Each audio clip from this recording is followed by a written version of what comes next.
Well, here we are, lesson 7, negative numbers with exponents.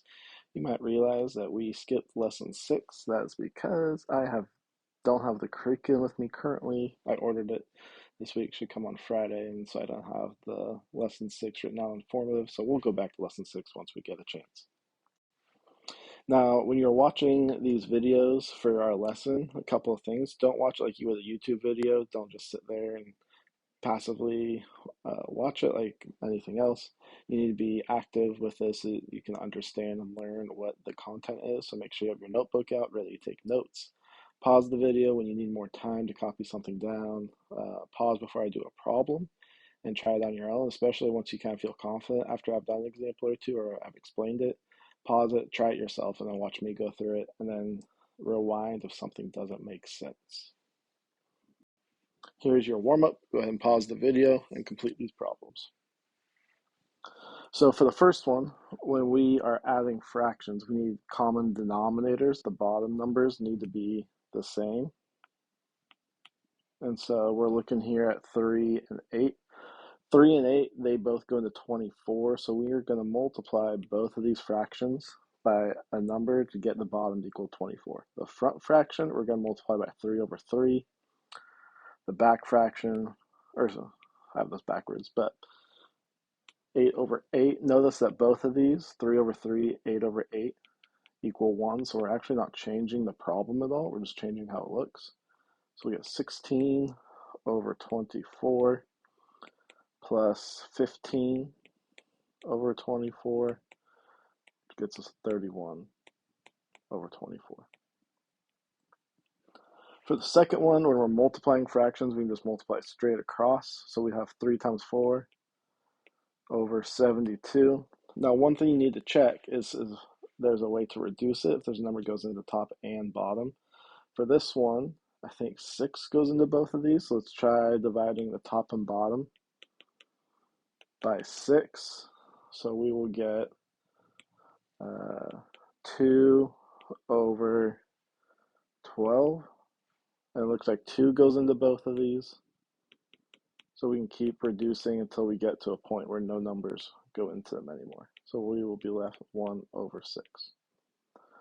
What that means is here when we divided both of these by 6, a better choice would have been negative 6 times 2, or 6 times 2, just 12. So we should have reduced by 12, but it's okay. You can always break it up into smaller chunks.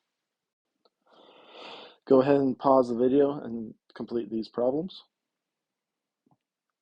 So 4 squared just means 4 times 4, which is 16. For the second one, we've got 2 signs in a row, so we're going to want to simplify that. So it's negative 6 plus 12 is what this is actually saying, which would get us a positive 6. 3 plus negative 8 would get you a negative 5. Negative, and then in parentheses 1/2 cubed. That means we're doing negative, and then it's 1/2 times 1/2 times 1/2, which would be negative 1/8. And then the last one would be positive 6. And then take a minute to practice your 4 numbers, see how many ways you can come up with. So I actually posted this one on my Instagram and Facebook page for the Watermark Tutoring Company, so you can check out the answers there. A couple of examples here. You could do 3 times 5, which is 15, plus 6 plus 3. We could do 5 minus 3 divided by 3 times 6. We could do 6 times 5 minus 3 minus 3. There's some other options too. So this one had a lot of options for us. So exponents with negative numbers. Last week on Thursday, we did exponents, something like in the warm-up, we had 4 cubed. It's 4 times 4 times 4, which would be 64. Now for our base number, remember, is the number being raised to the exponent. We're going to be using negative numbers there. So there's going to be 2 types of problems we see, and this always confuses students. The first one will be something like this, where it's -2. Let's do a different number. Let's do -3 squared, or something like this. Now, at first glance, it would seem like these are the same thing. The top one is saying -3 times -3, which would be +9. The bottom one, what we can do here, and what a lot of students don't understand, is -3 is just another way of writing -1 times 3. So when we see this here, what's really being raised to the power is that 3, not the negative sign, whereas up here, because they're inside parentheses, the negative and the 3 were being raised to that second power. With no parentheses here, it's only the 3 getting raised to the second power. So this would actually equal -9. So the parentheses make a big difference here. If we had -3 cubed, that would be -3 times -3 times -3. A negative times a negative gets you a positive, but then that positive multiplied by negative ends up with a negative. And then 3 times 3 is 9, times 9, or times 3 is 27. So this one would be -27, because you're multiplying a negative by itself 3 times. And each time you multiply by a negative, you switch it to the opposite.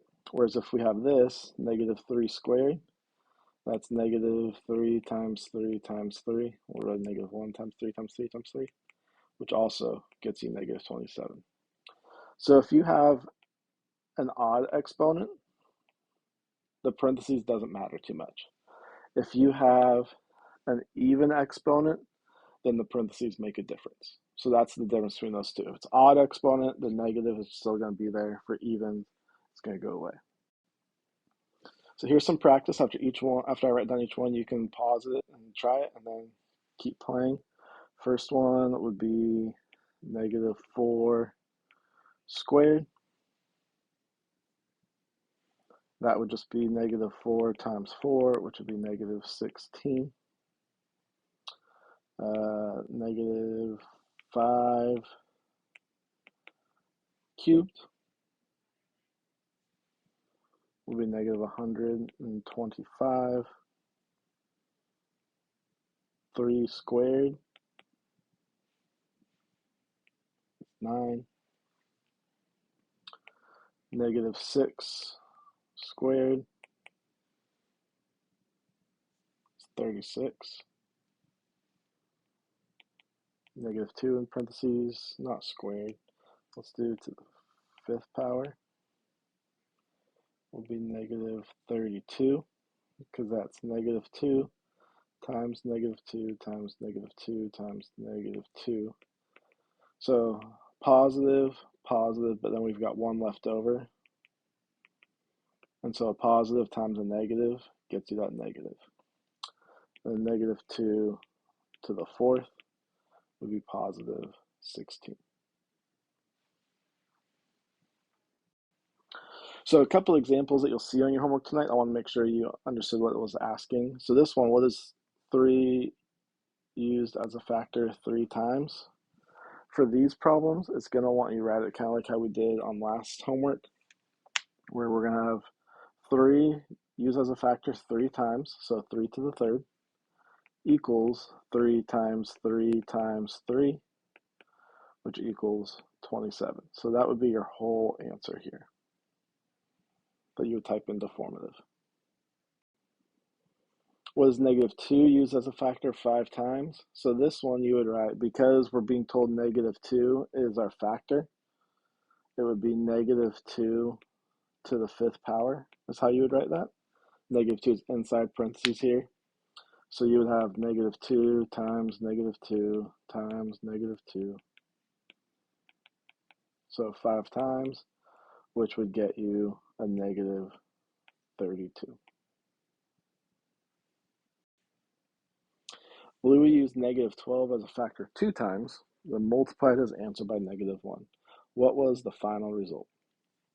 So here your answer is, the question is asking what was the final result, so it just wants the final number.